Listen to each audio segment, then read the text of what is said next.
Welcome to the first installment of the Exo News Bulletin podcast, where we present the audio version of bullet points posted on the exonews.org website, summarizing a recent UFO or extraterrestrial-related internet article. I'm Duke Brickhouse, Chief Editor of the Exo News. Today's article is from June 4th, 2019, entitled UFOs Are Real, but Don't Assume They're Alien Spaceships. It was written by Mike Wall and originally posted on the foxnews.com website. For a link to the original article, visit exonews.org. Seth Shostak is the senior astronomer at the SETI Institute in Mountain View, California. His job is to listen for signals from intelligent extraterrestrial sources in space.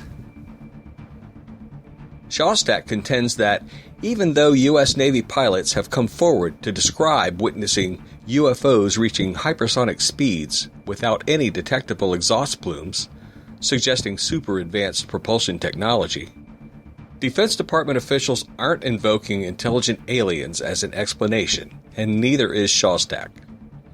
UFOs are very real, as we have recently seen, but that doesn't mean ET has been violating our airspace, said Shostak.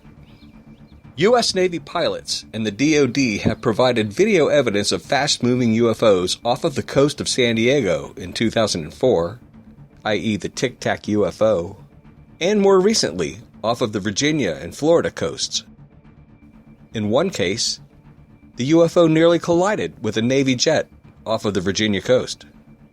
The Pentagon's Advanced Aerospace Threat Identification Program has studied these incidents, and others, including UFO propulsion technology, since at least 2007.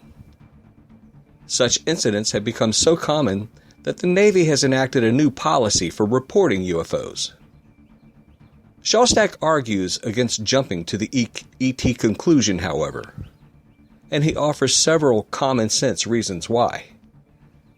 First, these Navy sightings are all off of the coast of the continental U.S., and isn't this exactly where you might expect to find advanced Russian reconnaissance craft?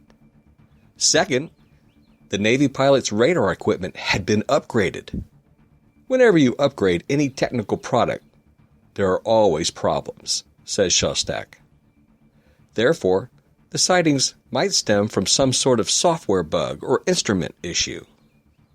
Third, it is ridiculous to imagine that alien spacecraft would cross vast gulfs of space and time to come here, and then to not offer their assistance, or pilfer our natural resources, or even show themselves.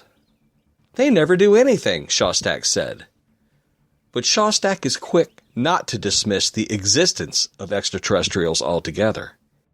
He points out that at least 20% of the galaxy's 200 billion stars could harbor habitable worlds. So, intelligent aliens could be out there somewhere, or were out there sometime during the Milky Way's 13 billion year history. But the odds are long that any UFO witnessed to date was an extraterrestrial craft. Editor's note: Seth Shostak's livelihood is searching for ET intelligence among the 200 billion stars in the galaxy. As the senior astronomer and former director for the SETI Institute, he has become something of a celebrity. The last thing he wants is to discover that ET beings already pervade our reality, around and within this planet, within our moon, within Mars, and throughout the solar system. Has Shostak and SETI been duped just like the rest of us? Have SETI's efforts been futile for decades, and now rendered obsolete?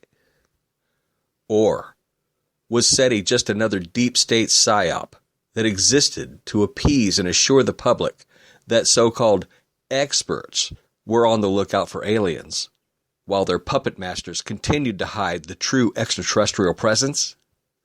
If so, that would explain why Shostak insists there are perfectly logical non-alien explanations for Navy pilots' reports of UFOs possessing technology that defies known physics. And why Fox News published this article. Apparently, Shostak knows more about UFO technology than experienced Navy fighter pilots who roam the skies on a daily basis. Nevertheless, while emphatically denying that ET is already here, Shostak advocates continuing the abstract search for extraterrestrial life, light years from Earth. After all, it's a living.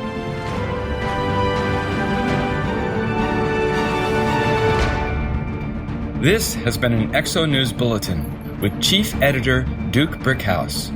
Visit our website at exonews.org. Subscribe to this podcast. Exo News is sponsored by the Exopolitics Institute, a U.S.-based 501c3 nonprofit educational organization.